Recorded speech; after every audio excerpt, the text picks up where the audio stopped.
अस्सलामुअलैकुम। कैसे हैं आप? खूबसूरत घर बनाना और उसको सजाना और उसमें दुनिया की हर आसाइश, हर खूबसूरती ला कर रख देना हर इंसान की ख्वाहिश होती है, लेकिन बाज़ दफ़ा हम किराए के घर पर रहते हैं और अपनी इस ख्वाहिश को पूरा नहीं कर सकते।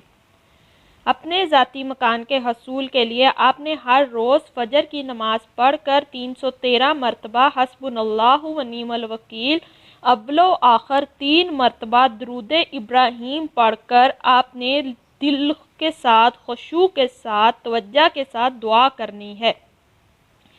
इस अमल को आपने 40 दिन तक करना है और यहाँ तक हो सके अगर आपका 40 दिन में काम ना हो तो घर मिल जाने तक आपने इसको पढ़ते रहना है और इसमें आपने नमाज की पाबंदी लाजमी करनी है। इंशाअल्लाह आप अपने घर के मालिक बन जाएंगे अल्लाह ताला के फजलो करम से, उसके रहमान और रहीम की वजह से।